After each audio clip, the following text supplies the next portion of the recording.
ਪੰਜਾਬੀ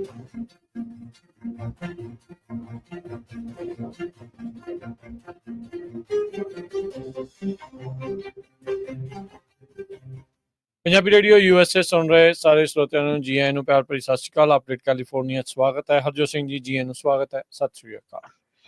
ਸਤਿ ਸ਼੍ਰੀ ਅਕਾਲ, ਧੰਨਵਾਦ ਜੀ ਆਇਆਂ ਨੂੰ। ਪੰਜਾਬੀ ਰੇਡੀਓ USA ਦੇ ਜਿੰਨੇ ਵੀ ਸਰੋਤੇ ਸਾਡੇ ਸਾਰੇ ਹੀ AM ਸਟੇਸ਼ਨਸ, FM ਸਟੇਸ਼ਨਸ, ਘਰਾਂ ਦੇ ਵਿੱਚ ਰੇਡੀਓ ਸੈਟਸ ਦੇ ਰਾਹੀਂ, ਟੈਲੀਫੋਨ ਦੇ ਰਾਹੀਂ, ਫੇਸਬੁੱਕ, YouTube ਤੇ ਲਾਈਵ ਦੇਖ ਰਹੇ ਹੋ, ਸੁਣ ਰਹੇ ਹੋ, ਸਾਰਿਆਂ ਨੂੰ ਜੀ ਆਇਆਂ ਨੂੰ ਤੇ ਬਹੁਤ ਹੀ ਪਿਆਰ ਤੇ ਸਤਿਕਾਰ ਭਰੀ ਸਤਿ ਸ਼੍ਰੀ ਅਕਾਲ।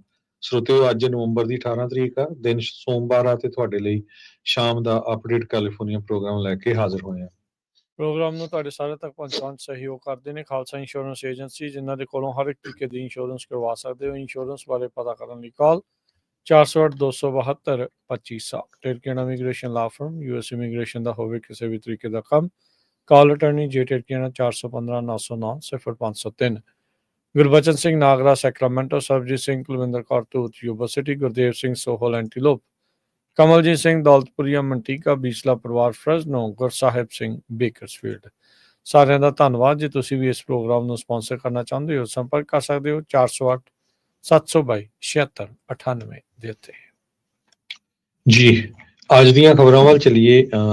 ਈਵਨ ਦੋ ਮਾਰਚ 5 ਨੂੰ ਇਲੈਕਸ਼ਨਸ ਹੋ ਚੁੱਕੀਆਂ, ਹਜੇ ਵੀ ਬਹੁਤ ਨਵੰਬਰ 5 ਨੂੰ ਹਜੇ ਵੀ ਬਹੁਤ ਸਾਰੀਆਂ ਜਿਹੜੇ ਇਲੈਕਸ਼ਨ ਦੇ ਰਿਜ਼ਲਟਸ ਆ ਉਹ ਹਜੇ ਤੱਕ ਨਹੀਂ ਆਏ ਹੈਗੇ। 4 ਸੀਟਾਂ ਜਿਹੜੀਆਂ ਆ ਹਾਊਸ ਦੀਆਂ, ਉਹਨਾਂ ਦੇ ਵੀ ਰਿਜ਼ਲਟ ਆਉਣ ਵਾਲੇ ਆ। ਬਹੁਤ ਲੋਕਲ ਲੈਵਲ ਦੇ ਉੱਤੇ ਜੇ ਸੈਕਰਾਮੈਂਟੋ ਮੇਅਰ ਦੀ ਰੇਸ ਦੀ ਗੱਲ ਕਰੀਏ, ਉਹ ਹਜੇ ਤੱਕ ਫਾਈਨਲ ਰਿਜ਼ਲਟ ਜਿਹੜੇ ਆ ਡਿਕਲੇਅਰ ਨਹੀਂ ਕੀਤੇ ਗਏ। ਕੈਬਨ ਮਕਾਰਥੀ, ਉਹਨਾਂ ਨੂੰ 99,191 ਵੋਟਾਂ ਮਿਲੀਆਂ ਆ। ਕੌਫਰ ਨੂੰ 85,024, 48.8%, ਤੇ ਕੈਬਨ ਨੂੰ 51.2%। ਸੋ ਅਸੈਂਬਲੀ ਮੈਂਬਰ ਕੈਬਨ ਮਕਾਰਥੀ ਸੈਕਰਾਮੈਂਟੋ ਦੀ ਮੇਅਰ ਦੇ ਰੇਸ ਦੇ ਵਿੱਚ ਸੀ। ਸੋ ਲੱਗਦਾ ਆ ਉਹ ਜਿੱਤ ਜਾਣਗੇ ਇਸ ਰੇਸ ਨੂੰ। 2.4% ਦੇ ਕਰੀਬ ਉਹਨਾਂ ਦੀ ਜਿਹੜੀ ਲੀਡ ਆ ਉਹ ਬਣੀ ਹੋਈ ਹੈਗੀ ਆ। ਪਰ ਹਜੇ ਵੀ ਜੋ ਅੱਜ ਦੀਆਂ ਖਬਰਾਂ ਆ ਉਹਨਾਂ ਦੇ ਮੁਤਾਬਕ 17,000 ਵੋਟਾਂ ਕਾਊਂਟ ਹੋਣੀਆਂ ਰਹਿੰਦੀਆਂ ਹੈਗੀਆਂ। ਜੀ, ਇਹ ਦੱਸਦੇ ਜਾਈਏ ਜਿਹੜੇ ਕਾਂਗਰਸਮੈਨ ਕੈਵਿਨ ਮਕਾਰਥੀ ਨਾਲੋਂ ਇਹ ਵੱਖਰੇ ਨੇ। ਕੈਵਿਨ ਮਕਾਰਥੀ ਸੋ ਕਈ ਵਾਰੀ ਭੁਲੇਖਾ ਜਿਹੜਾ ਉਹ ਪੈ ਜਾਂਦਾ, ਉਹ ਬੇਕਰਸਫੀਲਡ ਤੋਂ ਆ, ਇਹ ਕੈਵਿਨ ਮਕਾਰਥੀ ਸੈਕਰਾਮੈਂਟੋ। ਨਾਮ ਤਕਰੀਬਨ ਜਿਹੜੇ ਇਹਨਾਂ ਦੇ ਸਿਮਿਲਰ ਨੇ। ਅਗਲੀ ਜਿਹੜੀ ਹਜ਼ਰਤ ਸਿੰਘ ਦੀ ਗੱਲ ਕਰਦੇ ਜੀ, ਟਰੰਪ ਹੋਣਾ ਨੇ ਇੱਕ ਹੋਰ ਫੌਕਸ ਦਾ ਜਿਹੜਾ ਹੋਸਟ ਆ ਉਹ ਕੈਬਨਿਟ ਦੇ ਲਈ ਜਿਹੜਾ ਉਹਨਾਂ ਨੇ ਚੁਣਿਆ ਹੈਗਾ। ਸ਼ੌਨ ਡਫੀ ਨੂੰ ਡਿਪਾਰਟਮੈਂਟ ਆਫ ਟਰਾਂਸਪੋਰਟੇਸ਼ਨ ਉਹਨਾਂ ਦੇ ਸਕੱਤਰ ਦੇ ਵਜੋਂ ਉਹਨਾਂ ਨੇ ਨੋਮੀਨੇਟ ਕੀਤਾ ਹੈਗਾ ਆ। ਸੋ ਜਿਹੜੇ ਮੌਜੂਦਾ ਟਰਾਂਸਪੋਰਟੇਸ਼ਨ ਸੈਕਟਰੀ ਨੇ ਪੀਟ ਬਿਊਟਿਜੇਜ, ਉਹਨਾਂ ਨੂੰ ਇਹ ਰਿਪਲੇਸ ਕਰ ਸਕਦੇ ਆ। ਸੋ ਫੌਕਸ ਨਿਊਜ਼ ਦੀ ਚੜ੍ਹਾਈ ਕਹਿ ਸਕਦੇ ਆ ਵੀ ਉਹਨਾਂ ਦੇ ਜਿਹੜੇ ਲੋਕ ਆ, ਉਹਨਾਂ ਦੇ ਜਿਹੜੇ ਹੋਸਟ ਆ, ਉਹ ਸਰਕਾਰ ਜਿਹੜੀ ਉਹ ਚਲਾਉਣ ਦੇ ਵਿੱਚ ਵੱਡੀ ਭੂਮਿਕਾ ਨਿਭਾ ਸਕਦੇ ਆ। ਪੀਟ ਹੈਗਸੈਥ, ਉਹਨਾਂ ਨੂੰ ਡਿਫੈਂਸ ਦੇ ਡਿਪਾਰਟਮੈਂਟ ਨੂੰ ਲੀਡ ਕਰਨ ਦੇ ਲਈ ਜਿਹੜਾ ਉਹ ਰੱਖਿਆ ਹੈਗਾ ਆ। ਹੈਗਸੈਥ ਨੇ ਫੌਕਸ ਨਿਊਜ਼ ਨੂੰ ਅਲਵਿਦਾ ਆਖ ਦਿੱਤਾ ਸੀਗਾ ਟਰੰਪ ਹੁਣਾਂ ਦੀ ਅਨਾਊਂਸਮੈਂਟ ਤੋਂ ਬਾਅਦ ਦੇ ਵਿੱਚ। ਹੁਣ ਜਿਹੜੇ ਡਫੀ ਆ ਇਹ ਵਿਸਕੌਨਸਨ ਤੋਂ ਨੇ, ਤੇ ਕਹਿੰਦੇ ਵੀ ਇਹ ਜਿਹੜੇ ਸਟੇਟਮੈਂਟ ਉਹਨਾਂ ਨੇ ਉਹ ਦੱਸਿਆ ਵੀ ਇਹ ਰਿਪਰੈਜ਼ੈਂਟੇਟਿਵ ਵੀ ਉੱਥੋਂ ਜਿਹੜੇ ਉਹ ਰਹੇ ਨੇ ਉੱਦਾਂ ਮੌਜੂਦਾ ਤੌਰ ਦੇ ਉੱਤੇ ਫੌਕਸ ਦੇ ਜਿਹੜੇ ਉਹ ਹੋਸਟ ਨੇ, ਤੇ ਕਹਿੰਦੇ ਵੀ ਇਹ ਵੈਲ ਲਾਈਕਡ ਪਬਲਿਕ ਸਰਵੈਂਟ ਨੇ। ਸੋ ਕਹਿੰਦੇ ਵੀ ਰਿਸਪੈਕਟਡ ਵੌਇਸ ਆ, ਰਿਸਪੌਂਸਿਬਿਲਿਟੀ, ਇਕਨੋਮਿਕ ਗਰੋਥ ਤੇ ਰੂਰਲ ਡਿਵੈਲਪਮੈਂਟ ਦੇ ਲਈ ਇਹ ਜਿਹੜੇ ਕਹਿੰਦੇ ਵੀ ਕੰਮ ਕਰਨਗੇ। ਸੋ ਕਹਿੰਦੇ ਵੀ ਮੇਨਟੇਨ ਤੇ ਰੀਬਿਲਡ ਕਰਨ ਦੇ ਲਈ ਮੁਲਕ ਦਾ ਜਿਹੜਾ ਇਨਫਰਾਸਟਰਕਚਰ ਆ ਤੇ ਜਿਹੜਾ ਗੋਲਡਨ ਏਜ ਆਫ ਟਰੈਵਲ ਆ, ਸੇਫਟੀ, ਐਫੀਸ਼ੀਐਂਸੀ, ਇਨੋਵੇਸ਼ਨ, ਤੇ ਉਸ ਦੇ ਲਈ ਇਹ ਜਿਹੜਾ ਉਹ ਵੱਡਾ ਕੰਮ ਕਰਨਗੇ। ਡਿਪਾਰਟਮੈਂਟ ਆਫ ਟਰਾਂਸਪੋਰਟੇਸ਼ਨ ਦੇ ਅੰਡਰ 58,000 ਜਿਹੜੇ ਕੰਮ ਆ ਉਹ ਕੰਮ ਕਰਦੇ ਆ। ਆਫਿਸ ਆਫ ਪਰਸਨਲ ਮੈਨੇਜਮੈਂਟ ਦੇ ਆંકੜਿਆਂ ਦੇ ਜਿਹੜਾ ਉਹ ਮੁਤਾਬਕ ਇਸ ਪੋਸਟ ਦੇ ਲਈ ਕਿਸੇ ਨੂੰ ਵੀ ਕਨਫਰਮ ਕਰਨ ਦੇ ਲਈ ਸੈਨੇਟ ਦੇ ਵਿੱਚੋਂ ਮਨਜ਼ੂਰੀ ਮਿਲਣੀ, ਉੱਥੋਂ ਹਰੀ ਝੰਡੀ ਮਿਲਣੀ ਜਿਹੜੀ ਉਹ ਜ਼ਰੂਰੀ ਆ। ਸੋ ਹਾਊਸ ਦੇ ਵਿੱਚ ਇਹਨਾਂ ਨੇ 2011 ਤੋਂ 2019 ਤੱਕ 8 ਸਾਲ ਜਿਹੜਾ ਆ ਉਹ ਸਰਵ ਕੀਤਾ ਹੈਗਾ ਆ। ਫਾਈਨੈਂਸ਼ੀਅਲ ਸਰਵਿਸ ਕਮੇਟੀ ਤੇ chair of sub committee on oversight and investigation ਦੇ ਵਿੱਚ ਇਹਨਾਂ ਨੇ ਐਜ਼ ਏ ਕਮੇਟੀ ਮੈਂਬਰ ਵੀ ਕੰਮ ਕਰਦੇ ਰਹੇ ਆ। ਅਗਲੀ ਖਬਰ ਵੱਲ ਚਲੀਏ। ਕਹਿੰਦੇ ਵੀ ਪ੍ਰੈਜ਼ੀਡੈਂਟ ਟਰੰਪ ਉਹਨਾਂ ਦੇ ਐਡਮਿਨਿਸਟ੍ਰੇਸ਼ਨ ਦੇ ਆਉਣ ਦੇ ਨਾਲ ਕੈਲੀਫੋਰਨੀਆ ਦੇ ਵਿੱਚ ਜੋ ਨੰਬਰ 1 ਰੈਂਕਿੰਗ ਹੁਣ ਇੰਟਰਨੈਸ਼ਨਲ ਸਟੂਡੈਂਟਸ ਦੀ ਹੋਊਗੀ, ਕਿਉਂਕਿ ਉਹ ਸੋਚਦੇ ਆ ਵੀ ਜਿਹੜੀ ਕੈਲੀਫੋਰਨੀਆ ਸਟੇਟ ਆ ਹਜੇ ਵੀ ਜਿਹੜੀ ਆ ਬਲੂ ਸਟੇਟ ਹੈਗੀ ਆ, ਇੱਥੇ ਇਦਾਂ ਦੀਆਂ ਪ੍ਰੋਬਲਮਸ ਨਹੀਂ ਆਉਣਗੀਆਂ। 2009 ਤੋਂ ਬਾਅਦ ਪਹਿਲੀ ਵਾਰੀ ਜਿਹੜੇ ਸਟੂਡੈਂਟਸ ਅਮਰੀਕਾ ਦੇ ਵਿੱਚ ਪੜ੍ਹਨ ਆਉਂਦੇ ਆ US ਦੇ ਕਾਲਜਸ ਵਿੱਚ, ਇੰਡੀਆ ਦੇ ਸਟੂਡੈਂਟਸ ਨੇ ਟੌਪ ਕੀਤਾ ਹੈਗਾ। ਚਾਈਨਾ ਹੁਣ ਨੰਬਰ 2 ਤੇ ਚਲਾ ਗਿਆ। ਪਹਿਲਾਂ ਚਾਈਨੀਜ਼ ਸਟੂਡੈਂਟ ਨੰਬਰ 1 ਤੇ ਹੁੰਦੇ ਸੀ, ਹੁਣ ਇੰਡੀਅਨ ਸਟੂਡੈਂਟਸ ਨੰਬਰ 1 ਤੇ ਪਹੁੰਚ ਗਏ ਹੈਗੇ ਆ ਨੰਬਰ ਵਾਈਜ਼। ਸੋ ਕਹਿੰਦੇ one of the largest international population California ਦੇ ਵਿੱਚ USC, UCLA ਇਹਨਾਂ ਇੰਸਟੀਚਿਊਸ਼ਨ ਦੇ ਵਿੱਚ ਹੈਗੀ ਆ। ਇੰਸਟੀਚਿਊਟ ਆਫ ਇੰਟਰਨੈਸ਼ਨਲ ਐਜੂਕੇਸ਼ਨ ਨੇ ਦੱਸਿਆ ਵੀ 1.1 ਮਿਲੀਅਨ ਫੋਰਨ ਸਟੂਡੈਂਟ ਜੋ ਆ, ਮੰਨ ਲਓ ਵੀ 11 ਲੱਖ ਜਿਹੜੇ ਫੋਰਨ ਸਟੂਡੈਂਟਸ ਪੜ੍ਹਨ ਆਉਂਦੇ ਆ, ਉਹਨਾਂ ਚੋਂ ਅੱਧੇ ਚਾਈਨੀਜ਼ ਜਾਂ ਇੰਡੀਅਨ ਨੈਸ਼ਨਲਸ ਆ। ਬਾਕੀ ਜਿਹੜੇ ਆ ਹੋਰ ਮੁਲਕਾਂ ਤੋਂ ਹੈਗੇ ਆ, USC, UC Berkeley, UC ਸੈਂਡੀਗੋ, UCLA, ਇਹਨਾਂ ਸਾਰੀ ਯੂਨੀਵਰਸਿਟੀ ਦੇ ਵਿੱਚ ਵੱਡੀ ਗਿਣਤੀ ਦੇ ਵਿੱਚ ਜੋ ਸਟੂਡੈਂਟਸ ਆ ਉਹ ਪੜ੍ਹਨ ਆਉਂਦੇ ਆ। ਇਹਨਾਂ ਦੋ ਮੁਲਕਾਂ ਤੋਂ ਬਿਨਾਂ ਗਾਜ਼ਾ, ਸੀਰੀਆ, ਸਮਾਲੀਆ, ਯੈਮਨ ਤੇ ਲੀਬੀਆ ਤੋਂ ਵੀ ਲੋਕ ਜੋ ਆ ਉਹ ਪੜ੍ਹਨ ਆਉਂਦੇ ਹੈਗੇ ਆ। ਚਾਈਨੀਜ਼ ਸਟੂਡੈਂਟ ਦਾ ਫਲੋ ਲੋਅਰ ਰਿਹਾ ਆ H1B ਪਾਲਿਸੀ ਨੂੰ ਲੈ ਕੇ। ਸੋ ਇੰਡੀਅਨ ਸਟੂਡੈਂਟਸ ਜਿਹੜੇ ਆ ਉਹ ਵੀ ਵਰੀ ਕਰਦੇ ਹੈਗੇ ਆ, ਈਵਨ H1 ਵਾਲੇ ਵੀ, ਜਿਹੜਾ ਸਾਡਾ ਹੁਣ ਆਉਣ ਵਾਲੇ ਸਮੇਂ ਦੇ ਵਿੱਚ ਕੀ ਬਣਨਾ ਹੈਗਾ ਆ। 97,000 ਇੰਡੀਅਨ ਸਟੂਡੈਂਟਸ ਜਿਹੜੇ ਆ ਉਹ USA ਦੇ ਵਿੱਚ ਸਟੂਡੈਂਟ ਵੀਜ਼ਾ ਦੇ ਉੱਤੇ ਸੀਗੇ। ਸੋ ਜਿਨ੍ਹਾਂ ਚੋਂ ਵੱਡੀ ਗਿਣਤੀ ਦੇ ਵਿੱਚ ਗ੍ਰੈਜੂਏਟ ਤੇ ਥੋੜੇ ਜਿਹੜੇ ਆ ਉਹ ਅੰਡਰ ਗ੍ਰੈਜੂਏਟ ਪ੍ਰੋਗਰਾਮਸ ਦੇ ਵਿੱਚ ਸੀਗੇ। ਜੀ, ਗਾਜਰਾਂ ਜਿਹੜੀਆਂ ਖਾ ਰਹੇ ਨੇ ਲੋਕ, ਉਹ ਜਿਹੜਾ ਧਿਆਨ ਦੇਣ, ਮਾੜੀ ਘਟਨਾ ਵਾਪਰੀ ਆ। ਇੱਕ ਜਾਣੇ ਦੀ ਮੌਤ ਹੋਈ ਆ ਗਾਜਰਾਂ ਖਾ ਕੇ, ਕਿਉਂਕਿ ਉਸ ਦੇ ਵਿੱਚ ਜਿਹੜਾ ਈ ਕੋਲਾਈ ਬੈਕਟੀਰੀਆ ਆ ਉਸ ਦੇ ਨਾਲ ਕੰਟੈਮੀਨੇਸ਼ਨ ਹੋਈ ਸੀ। ਹੁਣ ਤੱਕ 18 ਸੂਬਿਆਂ ਦੇ ਵਿੱਚ 39 ਲੋਕ ਇਸ ਤੋਂ ਪੀੜਤ ਹੋ ਚੁੱਕੇ ਆ। ਇੱਕ ਜਿਹੜੀਆਂ ਬੈਗਡ ਆਰਗੈਨਿਕ ਕੈਰਟਸ ਆ, ਗਾਜਰਾਂ ਆ, ਉਹਦੇ ਨਾਲ ਇਹ ਚੀਜ਼ ਵਾਪਰੀ ਆ। ਸੋ ਫਾਰ ਇੱਕ ਜਾਣੇ ਦੀ ਮੌਤ ਹੋਈ ਆ ਇਨਫੈਕਸ਼ਨ ਦੇ ਕਰਕੇ। 15 ਜਾਣਿਆਂ ਨੂੰ ਤਾਂ ਹਸਪਤਾਲ ਦੇ ਵਿੱਚ ਦਾਖਲ ਹੋਣਾ ਪਿਆ।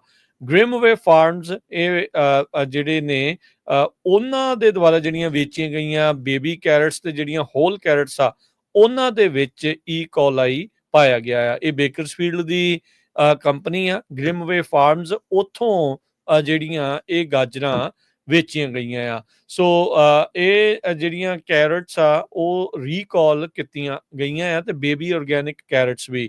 ਇਹਨਾਂ ਦੇ ਵਿੱਚ 365, ਕੈਲ ਆਰਗੈਨਿਕ, ਨੇਚਰਸ ਪ੍ਰੋਮਿਸ, ਓ ਆਰਗੈਨਿਕਸ, ਟ੍ਰੇਡਰ ਜੋਜ਼, ਵੈਗਮੈਨਸ ਤੇ ਹੋਰ ਬਹੁਤ ਸਾਰੀਆਂ ਮੌਜੂਦ ਆ। ਖਾਸ ਕਰਕੇ ਜਿਨ੍ਹਾਂ ਨੇ ਕਾਸਕੋ ਤੋਂ ਲਾਈਆਂ ਹੋਣਗੀਆਂ ਉਹਨਾਂ ਨੂੰ ਸਾਰਿਆਂ ਨੂੰ ਇੱਕ ਇੱਕ ਕਾਲ ਆਈ ਹੋਣੀ ਆ। ਕਈਆਂ ਨੇ ਇਗਨੋਰ ਕਰ ਦਿੱਤੀ ਹੋਣੀ ਹੈ ਇੰਟਰਨੈਟ ਨੰਬਰ ਜਿਹੜਾ ਉਹ ਦੇਖ ਕੇ, ਪਰ ਜਿਹੜੇ ਕਾਸਕੋ ਵਾਲਿਆਂ ਨੇ ਵੀ ਕਾਲਸ ਕੀਤੀਆਂ, ਜਿਨ੍ਹਾਂ ਦੇ ਵੀ ਅਕਾਊਂਟ ਦੇ ਵਿੱਚ ਉਹਨਾਂ ਨੇ ਦੇਖਿਆ ਆ ਵੀ ਭਾਈ ਉਹਨਾਂ ਨੇ ਗਾਜਰਾਂ ਬਾਏ ਕੀਤੀਆਂ ਆ। ਸੋ ਅਕਤੂਬਰ ਮਹੀਨੇ ਦੇ ਵਿੱਚ 100 ਤੋਂ ਵੱਧ ਮੈਕਡੋਨਲਡ ਦੇ ਜਿਹੜੇ ਕਸਟਮਰ ਆ ਈ ਕੋਲਾਈ ਜਿਹੜੀ ਆਊਟਬ੍ਰੇਕ ਦੇ ਨਾਲ ਪੀੜਤ ਹੋਏ ਸੀ।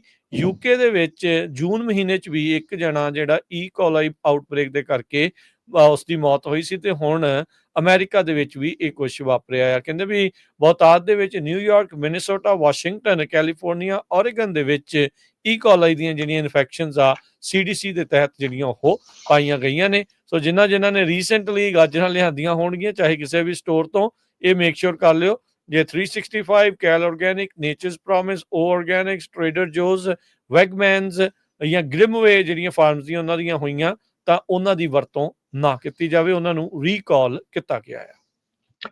ਅਗਲੀ ਖਬਰ ਵੱਲ ਚਲੀਏ ਤੇ ਕੈਲੀਫੋਰਨੀਆ ਦੇ ਵਿੱਚ ਬਹੁਤ ਵੱਡਾ ਜਿਹੜਾ ਆ ਐਟਮੋਸਫੇਰਿਕ ਰਿਵਰ ਆ ਰਿਹਾ।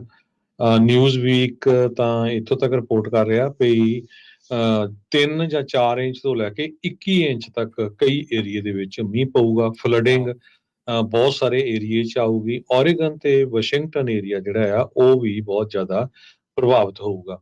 ਮੈਟਰੋਲੋਜਿਸਟ ਨੇ ਵਾਰਨਿੰਗ ਦਿੱਤੀ ਆ 6 ਤੋਂ ਲੈ ਕੇ 14 ਇੰਚ 4 ਦਿਨਾਂ ਦੇ ਵਿੱਚ ਅਪ ਟੂ 21 ਇੰਚਸ ਕਿੰਗ ਰੇਂਜ ਵਾਲੇ ਏਰੀਏ ਦੇ ਵਿੱਚ ਪਊਗਾ। ਸੈਨ ਫਰਾਂਸਿਸਕੋ, ਓਕਲੈਂਡ ਏਰੀਏ 'ਚ ਵੀ 4 ਇੰਚ ਤੱਕ ਮੀਂਹ ਜਿਹੜਾ ਪਊਗਾ, ਇਹ ਨੈਸ਼ਨਲ ਓਸ਼ੀਆਨਿਕ ਤੇ ਐਟਮੋਸਫੇਰਿਕ ਐਡਮਿਨਿਸਟ੍ਰੇਸ਼ਨ ਨੇ ਦੱਸਿਆ। ਬੁੱਧਵਾਰ ਨੂੰ ਜ਼ਿਆਦਾ ਹੋਊਗਾ 2 ਤੋਂ 4 ਇੰਚ, ਤੇ ਉਹ ਤੋਂ ਬਾਅਦ ਵੀਰ, ਸ਼ੁੱਕਰ, ਸ਼ਨਿਚਰ 4-5 ਦਿਨ ਲਗਾਤਾਰ ਜਿਹੜਾ ਮੀਂਹ ਪੈਣਾ ਹੈਗਾ ਆ। ਸੋ ਇਹ ਪਹਿਲੀ ਵਾਰੀ ਇਸ ਸੀਜ਼ਨ ਦੇ ਵਿੱਚ ਏਡਾ ਵੱਡਾ ਜਿਹੜਾ ਆ ਐਟਮੋਸਫੇਰਿਕ ਰਿਵਰ ਆ ਰਿਹਾ ਹੈਗਾ ਆ।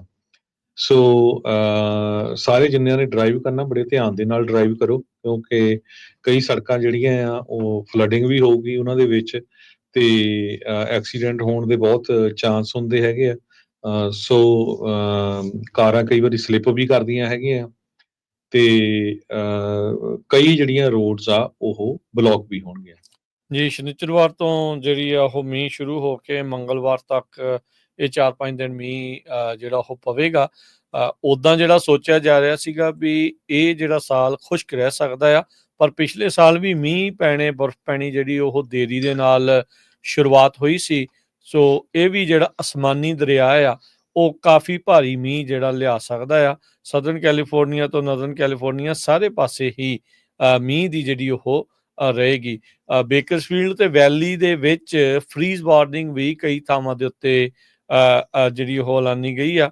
ਸੋ ਉਹ ਵੀ ਜਾਣੇ ਜਿਹੜਾ ਉਹ ਧਿਆਨ ਜਿਹੜਾ ਉਹ ਰੱਖਣ। ਸੋ ਇਹ ਜਿਹੜੀ ਚੀਜ਼ ਵਾਪਰੀ ਆ, ਸੋ ਕਿਸਾਨਾਂ ਦੇ ਉੱਤੇ ਵੀ ਜਿਹੜਾ ਇਸ ਦਾ ਅਸਰ ਪੈ ਸਕਦਾ ਆ। ਅਗਲੀ ਗੱਲ ਕਰੀਏ, ਸਦਰਨ ਕੈਲੀਫੋਰਨੀਆ ਦੇ ਵਿੱਚ ਇੱਕ ਬੰਦੇ ਨੂੰ ਕਨਵਿਕਟ ਕੀਤਾ ਗਿਆ ਆ ਜਿਸ ਨੇ ਘਰ ਦੇ ਉੱਤੇ ਗੋਲੀਆਂ ਚਲਾਈਆਂ ਸੀ।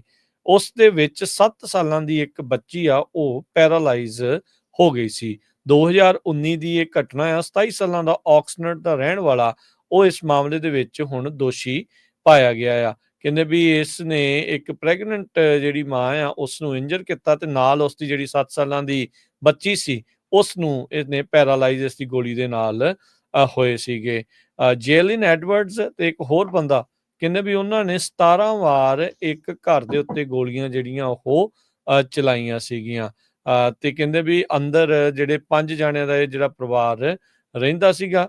ਤੇ ਕਹਿੰਦੇ ਵੀ ਘੱਟੋ ਘੱਟ 12 ਦੇ ਵਿੱਚੋਂ ਜਿਹੜੀਆਂ ਇਹ 8 ਗੋਲੀਆਂ ਘਰ ਦੇ ਵਿੱਚ ਲੱਗੀਆਂ ਸੀਗੀਆਂ, ਤੇ ਜਿਨ੍ਹਾਂ ਚੋਂ 3 ਗੋਲੀਆਂ ਅੰਦਰ ਜਿਹੜੇ ਰਹਿ ਰਹੇ ਪਰਿਵਾਰਕ ਮੈਂਬਰ ਸੀ ਉਹਨਾਂ ਦੇ ਲੱਗੀਆਂ ਸੀਗੀਆਂ। 7 ਸਾਲਾਂ ਦੀ ਬੱਚੀ ਦੇ ਸਿਰ ਦੇ ਵਿੱਚ ਗੋਲੀ ਲੱਗੀ ਸੀ, ਤੇ ਜਿਹੜੀ ਉਸ ਦੀ ਮਾਂ ਸੀਗੀ, ਪ੍ਰੈਗਨੈਂਟ ਸੀਗੀ, ਜਿਹੜੀ ਉਸ ਮੌਕੇ ਉਹਦੇ 2 ਗੋਲੀਆਂ ਲੱਗੀਆਂ ਸੀਗੀਆਂ। ਹੁਣ ਇਸ ਮਾਮਲੇ ਦੇ ਵਿੱਚ ਜੇਲਿਨ ਐਡਵਰਡਸ 27 ਸਾਲਾਂ ਦਾ, ਉਸ ਨੂੰ ਜਿਹੜਾ ਕਨਵਿਕਟ ਕਰ ਦਿੱਤਾ ਗਿਆ ਹੈ, ਦੋਸ਼ੀ ਕਰਾਰ ਦੇ ਦਿੱਤਾ ਗਿਆ ਹੈ। ਸੋ ਵੈਂਚੂਰਾ ਕਾਉਂਟੀ ਫਾਇਰ ਡਿਪਾਰਟਮੈਂਟ ਨੇ ਇਹ ਜਿਹੜਾ ਦੱਸਿਆ ਸੀਗਾ ਵੀ ਇੱਕ ਐਮਰਜੈਂਸੀ ਰਿਸਪੌਂਸ ਜਦੋਂ ਉਹ ਹੋਇਆ ਸੀ, ਉਸ ਦੀ ਇਨਵੈਸਟੀਗੇਸ਼ਨ ਚੱਲੀ ਸੀ। ਇਵੈਂਚੁਅਲੀ ਜਿਹੜਾ ਇਹ ਪਤਾ ਲੱਗਾ ਸੀਗਾ ਵੀ ਇਸ ਬੰਦੇ ਨੇ ਅੰਨ੍ਹੇਵਾਹ ਜਿਹੜੀਆਂ ਘਰ ਦੇ ਉੱਤੇ ਗੋਲੀਆਂ ਚਲਾਈਆਂ ਸੀ। ਜੀ, ਅਗਲੀ ਖਬਰ ਵੱਲ ਚਲੀਏ। ਕੈਲੀਫੋਰਨੀਆ ਦੀ ਜਿਹੜੀ ਹਾਲਤ ਆ, ਕੈਲੀਫੋਰਨੀਆ 'ਚ ਲੋਕ ਜਿਹੜੇ ਰਹਿ ਰਹੇ ਆ, ਬੜੀ ਫਾਈਨੈਂਸ਼ੀਅਲੀ ਜਿਹੜਾ ਬੜਾ ਸਰਵਾਈਵ ਕਰ ਰਹੇ ਆ ਔਖੇ ਹੋ ਕੇ। ਪਰ ਕੈਲੀਫੋਰਨੀਆ ਦੇ ਗਵਰਨਰ ਨੇ ਇੱਕ ਕਾਫੀ ਮਹਿੰਗਾ ਘਰ ਜਿਹੜਾ ਆ ਉਹ ਬੇ ਏਰੀਏ 'ਚ ਖਰੀਦਿਆ। ਕਹਿੰਦੇ ਭਈ $9.1 ਮਿਲੀਅਨ ਦਾ। ਸੋ ਇਹ ਕੈਲੀਫੋਰਨੀਆ ਦੇ ਗਵਰਨਰ ਨੇ ਮਰੀਨ ਕਾਉਂਟੀ ਦੇ ਵਿੱਚ, ਜੋ ਕਿ 20 ਮੀਲ ਨਾਰਥ ਆਫ ਸੈਨ ਫਰਾਂਸਿਸਕੋ ਆ, ਵੁੱਡਲੈਂਡ ਰੋਡ ਕੈਂਟਫੀਲਡ ਦੇ ਵਿੱਚ $9.1 ਮਿਲੀਅਨ ਦਾ ਘਰ ਆ ਉਹ ਖਰੀਦਿਆ ਹੈਗਾ। ਰਾਈਟ ਨਾਓ ਕੈਲੀਫੋਰਨੀਆ ਦੇ ਗਵਰਨਰ ਸੈਕਰਾਮੈਂਟੋ ਦੇ ਲਾਗੇ ਫੇਅਰ ਓਕਸ ਟਾਊਨ ਦੇ ਵਿੱਚ ਰਹਿੰਦੇ ਹੈਗੇ। ਕੈਲੀਫੋਰਨੀਆ ਦਾ ਗਵਰਨਰ ਤੇ ਪੋਸੀਬਲ 2028 ਦਾ ਪ੍ਰੈਜ਼ੀਡੈਂਸ਼ੀਅਲ ਕੈਂਡੀਡੇਟ ਕਹਿੰਦੇ ਵੀ ਉਹਨਾਂ ਨੂੰ ਗੁੱਡ ਡੀਲ ਮਿਲੀ ਲੱਗਦੀ ਆ। ਪਹਿਲਾਂ 9.5 ਮਿਲੀਅਨ ਦਾ ਲਿਸਟਡ ਸੀ, ਬਾਅਦ ਦੇ ਵਿੱਚ ਉਹਦੀ ਜਿਹੜੀ ਪ੍ਰਾਈਸ ਆ ਉਹ ਘਟਾ ਦਿੱਤੀ ਗਈ ਸੀ। ਜੀ, ਵਾਈਸੇਲੀਆ ਦੇ ਇੱਕ ਬੰਦੇ ਦੇ ਘਿਨੌਣੇ ਕੰਮਾਂ ਦੇ ਚੱਲਦਿਆਂ ਉਸ ਨੂੰ 150 ਸਾਲ ਤੋਂ ਲਾਈਫ ਇਨ ਪ੍ਰਿਜ਼ਨ ਉਸ ਦੀ ਸਜ਼ਾ ਸੁਣਾਈ ਗਈ ਆ। ਇਹ ਬੱਚਿਆਂ ਦੇ ਨਾਲ ਜਿਹੜੇ ਸਰੀਰਕ ਸ਼ੋਸ਼ਣ ਇਸਨੇ ਕੀਤਾ ਸੀ, ਮੋਲੈਸਟਿੰਗ ਚਿਲਡਰਨ ਦੇ ਮਾਮਲੇ 'ਚ। ਟਲੈਰੀ ਕਾਉਂਟੀ ਦੇ ਡਿਸਟ੍ਰਿਕਟ ਅਟਾਰਨੀ ਆਫਿਸ ਨੇ ਇਹ ਦੱਸਿਆ। 60 ਸਾਲਾਂ ਦਾ ਜਰੋਮ ਅਵੀਲੇਜ਼ 9 ਇਸ ਦੇ ਉੱਤੇ ਫੈਲਨੀ ਕਾਊਂਟ ਸੀਗੇ। ਲਿਊਡ ਐਕਟ 14 ਸਾਲ ਤੋਂ ਘੱਟ ਉਮਰ ਦੇ ਬੱਚਿਆਂ ਦੇ ਨਾਲ ਕਰਨ ਦੇ ਅਦਾਲਤੀ ਦਸਤਾਵੇਜ਼ ਦੱਸਦੇ ਆ। ਜਿਊਰੀ ਨੇ ਐਲੀਵੇਜ਼ ਨੂੰ ਇਹ ਜਿਹੜੇ ਕ੍ਰਾਈਮ ਇਸਨੇ ਕੀਤੇ ਆ, ਦੋਸ਼ ਜਿਹੜੇ ਇਸ ਦੇ ਉੱਤੇ ਲੱਗੇ ਆ ਮਲਟੀਪਲ ਵਿਕਟਮਸ ਦੇ ਨਾਲ, ਉਸ ਦੇ ਵਿੱਚ ਦੋਸ਼ੀ ਪਾਇਆ ਸੀ। 3 ਬੱਚੀਆਂ ਦੇ ਨਾਲ ਇਹਨੇ 2021 ਤੋਂ 2022 ਦੇ ਵਿੱਚ ਇਹ ਕੁਕਰਮ ਕੀਤੇ ਸੀਗੇ। ਹੁਣ ਬੰਦੇ ਦੀ ਉਮਰ ਦੇਖੇ ਤੇ ਬੰਦੇ ਨੂੰ ਲੱਗਦਾ ਵੀ ਇਹ ਉਮਰ ਤਾਂ ਜਿਹੜੇ ਉਹ ਰੱਬ ਦੇ ਨਾਲ ਜੁੜਨ ਦੀ ਆ, ਪਰ ਅਜਿਹੇ ਜਿਹੜੇ ਕਹਿ ਲਓ ਵੀ ਖਰਾਬ ਬੰਦੇ ਆ, ਇਹਨਾਂ ਦੇ ਦੁਆਰਾ ਇਦਾਂ ਦੇ ਪੁੱਠੇ ਕੰਮ ਕੀਤੇ ਗਏ ਆ। ਸੋ ਡੀਏ ਨੇ ਜਿਹੜਾ ਉਹ ਰਿਪੋਰਟ ਕੀਤਾ ਹੈ ਵੀ 14 ਜਨਵਰੀ ਨੂੰ ਇਸ ਨੂੰ 150 ਸਾਲ ਤੇ ਲਾਈਫ ਇਨ ਪ੍ਰਿਜ਼ਨ ਜਿਹੜੀ ਚਾਈਲਡ ਮੋਲੈਸਟੇਸ਼ਨ ਦੇ ਲਈ ਉਹ ਸੁਣਾਈ ਗਈ ਆ। ਜੀ, ਅਗਲੀ ਖਬਰ ਵੱਲ ਚਲੀਏ। ਜਦੋਂ ਅੱਗ ਲੱਗਦੀ ਆ, ਕਹਿੰਦੇ ਵੀ ਬੰਦੇ ਨੂੰ ਪਤਾ ਨਹੀਂ ਲੱਗਦਾ, ਕਈ ਵਾਰੀ ਬੰਦਾ ਸਾਰੀ ਉਮਰ ਉਸ ਏਰੀਏ 'ਚ ਰਹਿੰਦਾ ਆ। ਪਿਛਲੇ ਦਿਨਾਂ 'ਚ ਤੁਹਾਨੂੰ ਯਾਦ ਹੋਊਗਾ ਕੈਲੀਫੋਰਨੀਆ, ਖਾਸ ਕਰਕੇ ਸਦਰਨ ਕੈਲੀਫੋਰਨੀਆ ਦੇ ਵਿੱਚ ਬਹੁਤ ਹੀ ਖਤਰਨਾਕ ਅੱਗ ਲੱਗੀ ਸੀ, ਜਿਹਦੇ ਨਾਲ ਕਈ ਘਰ ਸੜ ਕੇ ਸੁਆਹ ਹੋ ਗਏ ਸੀ। ਕੈਮਰੀਲੋ ਵਾਲਾ ਏਰੀਆ ਤੇ 20,000 ਤੋਂ ਵੱਧ ਏਕੜ, ਲਗਭਗ 30,000 ਏਕੜ ਸੜ ਕੇ ਸੁਆਹ ਹੋ ਗਏ ਸੀ। ਆਲ ਤੇ ਫਿਲਿਸ ਨਰਡਿਕਸ ਜਿਹੜੇ ਕਹਿੰਦੇ ਵੀ ਗਰੀਡੋ ਡਰਾਈਵ ਕੈਮਰੀਲੋ ਦੇ ਵਿੱਚ 53 ਸਾਲਾਂ ਤੋਂ ਰਹਿ ਰਹੇ ਸੀ ਤੇ ਗ੍ਰੈਂਡ ਪੇਰੈਂਟਸ ਵੀ ਬਣ ਗਏ ਸੀ, ਗ੍ਰੇਟ ਗ੍ਰੈਂਡ ਪੇਰੈਂਟਸ ਵੀ, ਤੇ ਉਹਨਾਂ ਦੇ ਬੱਚੇ ਜਿਹੜੇ ਆ ਮੂਵ ਹੋ ਗਏ। ਤੇ ਦੋਨੋਂ ਬਜ਼ੁਰਗ ਹਸਬੈਂਡ ਐਂਡ ਵਾਈਫ, ਹਸਬੈਂਡ ਦੀ ਉਮਰ 99 ਸਾਲ ਤੇ ਵਾਈਫ ਦੀ 87 ਸਾਲ ਉੱਥੇ ਰਹਿ ਰਹੇ ਸੀ। ਜਦੋਂ ਮਾਊਂਟਨ ਫਾਇਰ ਲੱਗੀ ਤੇ ਉਹਨਾਂ ਦਾ ਇੱਕ ਗੁਆਂਢੀ ਨੇ ਡੋਰ ਖੜਕਾਇਆ ਵੀ ਚਲੋ ਛੇਤੀ ਨਿਕਲੋ, ਤੁਹਾਡੇ ਘਰ ਨੂੰ ਅੱਗ ਜਿਹੜੀ ਆ ਪੈਣ ਵਾਲੀ ਹੈਗੀ ਆ। ਉਹ ਕਹਿੰਦੇ ਭਈ ਜਿਹੜਾ ਬਜ਼ੁਰਗ ਉਹਨੂੰ ਕਿਹਾ ਵੀ ਮੈਂ ਆਪਣੀ ਜਿਹੜੀ ਕੈਟਲਿਕ ਆ ਉਹ ਕਾਰ ਤਾਂ ਕੱਢ ਲਾਂ। ਉਹ ਕਹਿੰਦੇ ਨਹੀਂ ਜੀ, ਹੁਣ ਮੌਕਾ ਹੈ ਨਹੀਂ ਤੇ ਨਿਕਲੋ। ਤੇ ਉੱਥੋਂ ਉਹ ਭੱਜੇ ਤੇ ਪੂਰੇ ਦਾ ਪੂਰਾ ਘਰ ਜਿਹੜਾ ਉਹਨਾਂ ਦਾ ਸੜ ਕੇ ਸੁਆਹ ਹੋ ਗਿਆ। 200 ਤੋਂ ਵੱਧ ਸਟਰਕਚਰਸ ਸੜ ਗਈਆਂ ਸੀਗੀਆਂ। ਕਹਿੰਦੇ ਵੀ ਸਾਡੀ ਹੋਲ ਲਾਈਫ ਦਾ ਸਾਰਾ ਕੁਝ ਜਿਹੜੀ ਹਿਸਟਰੀ ਉੱਥੇ ਪਈ ਸੀਗੀ, ਉਹ ਸਾਰਾ ਕੁਝ ਜੋ ਆ ਉਹ ਸੜ ਕੇ ਸੁਆਹ ਹੋ ਗਿਆ। ਤੇ ਉਹਨਾਂ ਦੇ ਕੋਲ ਇੱਕ ਸਿਰਫ ਜਿਹੜੀ ਐਲਬਮ ਆ ਉਹ ਬਚਾਉਣ ਦੇ ਵਿੱਚ ਕਾਮਯਾਬ ਹੋਏ। ਜੀ, ਪੀਜੀਐਨਈ ਦੇ ਜਿਹੜੇ ਕਸਟਮਰ ਆ ਡਬਲਿਨ ਇਲਾਕੇ ਦੇ ਵਿੱਚ 7,000 ਤੋਂ ਵੱਧ ਉਹ ਬਿਜਲੀ ਤੋਂ ਬਗੈਰ ਸੀਗੇ। ਪੀਜੀਐਨਈ ਨੇ ਇਸ ਦਾ ਸਾਰਾ ਦੋਸ਼ ਜਿਹੜੇ ਬਰਡਸ ਆ, ਪੰਛੀਆਂ ਦੇ ਉੱਤੇ ਜਿਹੜਾ ਉਹ ਲਾਇਆ ਆ। ਕਹਿੰਦੇ ਵੀ ਇਹ ਚੀਜ਼ ਜਿਹੜੀ ਉੱਥੇ ਵਾਪਰੀ ਆ, ਕਹਿੰਦੇ ਵੀ ਬਰਡ ਕਾਜ਼ਡ ਆਊਟੇਜ ਜਿਹੜੀ ਉਹ ਹੋਈ ਆ। ਕਹਿੰਦੇ ਵੀ ਇਦਾਂ ਦੀ ਚੀਜ਼ ਪਹਿਲਾਂ ਇਸ ਇਲਾਕੇ ਦੇ ਵਿੱਚ ਨਹੀਂ ਸੀ ਦੇਖੀ ਗਈ। ਸੋ ਕਹਿੰਦੇ ਵੀ ਜਦ ਜਿਹੜੇ ਵੱਡੇ ਪੰਛੀ ਆ ਉਹ ਉਡਾਨ ਭਰਦੇ ਆ ਤੇ ਕਈ ਵਾਰੀ ਤਾਰਾਂ ਦੇ ਵਿੱਚ ਵੱਜ ਜਾਂਦੇ ਆ, ਜਿਸ ਕਰਕੇ ਬਿਜਲੀ ਜਿਹੜੀ ਉਹ ਉੱਡ ਜਾਂਦੀ ਆ। ਸੋ ਪੀਜੀਐਨਈ ਨੇ ਹੁਣ ਤੱਕ ਕਹਿੰਦੇ ਵੀ 40,000 ਪਾਵਰ ਪੋਲਸ ਆ ਉਹਨਾਂ ਨੂੰ ਬਰਡ ਸੇਫ ਬਣਾਇਆ ਆ 2002 ਤੋਂ ਬਾਅਦ ਦੇ ਵਿੱਚ। 2023 ਤੋਂ ਬਾਅਦ ਇਹਨਾਂ ਨੇ 8500 ਜਿਹੜੇ ਪੋਲ ਆ ਉਹ ਹਾਈ ਬਰਡ ਜਾਂ ਰੈਪਟਰ ਕੰਸੈਂਟਰੇਸ਼ਨ ਦੇ ਕਰਕੇ ਜਿਹੜੇ ਉਹ ਰਿਪਲੇਸ ਵੀ ਕੀਤੇ ਸੀਗੇ। ਸੋ ਡਬਲਿਨ ਦੇ ਜਿਹੜੇ ਸਿਟੀ ਕਾਉਂਸਲ ਆ ਤੇ ਉੱਥੋਂ ਦੇ ਜਿਹੜੇ ਮੇਅਰ ਆ ਕਹਿੰਦੇ ਵੀ ਇਦਾਂ ਦੀ ਚੀਜ਼ ਮੁੜ ਦੁਬਾਰਾ ਜਿਹੜੀ ਉਹ ਨਹੀਂ ਵਾਪਰਨੀ ਚਾਹੀਦੀ। ਪਰ ਡਬਲਿਨ ਦੇ ਲੋਕ ਪੰਛੀਆਂ ਕਰਕੇ ਅੱਜ ਉਹਨਾਂ ਨੂੰ ਬਿਜਲੀ ਤੋਂ ਬਗੈਰ ਕਈ ਚਿਰ ਰਹਿਣਾ ਪਿਆ। ਜੀ, ਤੇ ਆਪਾਂ ਸਟਾਕ ਮਾਰਕੀਟ ਦੀ ਵੀ ਗੱਲ ਕਰਨੀ ਆ। ਤੇ ਜੇ ਕਰੰਸੀ ਦੀ ਗੱਲ ਕਰਦੇ ਜਾਈਏ, ਇੱਕ ਯੂਐਸ ਡਾਲਰ ਦੇ ਬਰਾਬਰ ਇੰਡੀਆ ਦੇ 84 ਰੁਪਏ ਤੇ 41 ਪੈਸੇ ਰਹੇ ਆ। ਇੱਕ ਯੂਐਸ ਡਾਲਰ ਦੇ ਬਰਾਬਰ ਪਾਕਿਸਤਾਨ ਦੇ 276 ਰੁਪਏ ਤੇ 43 ਪੈਸੇ। ਇੱਕ ਯੂਐਸ ਦੇ ਬਰਾਬਰ ਕੈਨੇਡਾ ਦੇ $1 ਤੇ 39 ਸੈਂਟ। ਜੀ, ਡਾਓ ਜੋਨ ਅੱਜ 55 ਪੁਆਇੰਟ ਘਟ ਕੇ 43,300 ਤੇ 90 ਤੇ ਬੰਦ ਹੋਇਆ। S&P 23 ਪੁਆਇੰਟ ਵੱਧ ਕੇ 5894। ਨੈਸਡੈਕ 112 ਪੁਆਇੰਟ ਵੱਧ ਕੇ 18,792 ਤੇ ਬੰਦ ਹੋਇਆ। ਸੋਨੇ ਦਾ ਭਾਅ 2600 ਤੇ $19 ਪ੍ਰਤੀ ਆਉਂਸ। ਕੱਚੇ ਤੇਲ ਦੀ ਕੀਮਤ $69 ਪ੍ਰਤੀ barrel. 10 year yield 4.41%। Crypto currency 'ਚ ਬਿਟਕੋਇਨ 90,762 ਤੇ ਇਥੀਰੀਅਮ 3147 US ਡਾਲਰ ਦੇ ਬਰਾਬਰ ਚੱਲ ਰਿਹਾ ਆ। ਉਦਾਂ ਅੱਜ ਜਿਹੜੇ ਸੁਪਰ ਮਾਈਕਰੋ ਵਾਲਿਆਂ ਨੇ ਜਿਹੜੇ ਸਟਾਕ ਆ ਬਹੁਤ ਜ਼ਿਆਦਾ ਕਹਿੰਦੇ ਰੇਜ਼ ਹੋਏ ਤੇ 23% ਐਕਸਟੈਂਡਡ ਟ੍ਰੇਡਿੰਗ ਦੇ ਵਿੱਚ ਇਹਨਾਂ ਦੀ ਕੰਪਨੀ ਦੇ ਜਿਹੜੇ ਸਟਾਕ ਆ ਉਹ ਉੱਤੇ ਨੂੰ ਗਏ ਹੈਗੇ ਆ। ਜੀ ਜੀ, ਸੋ ਇੱਥੇ ਹੀ ਆਪਾਂ ਸਰੋਤਿਆਂ ਤੋਂ ਇਜਾਜ਼ਤ ਲੈਂਦੇ ਹਾਂ। ਮੇਰੇ ਹਰਜੋਤ ਸਿੰਘ ਵੱਲੋਂ, ਮੇਰੇ ਰਾਜਕਨਵੀਰ ਸਿੰਘ ਵੱਲੋਂ ਤੁਹਾਨੂੰ ਸਭ ਨੇ ਸਾਰਿਆਂ ਨੂੰ ਬਹੁਤ ਹੀ ਪਿਆਰ ਤੇ ਸਤਿਕਾਰ ਭਰੀ ਸਤਿ ਸ੍ਰੀ ਅਕਾਲ ਤੇ ਸੁਣਦੇ ਰਹੋ ਪੰਜਾਬੀ ਰੇਡੀਓ US।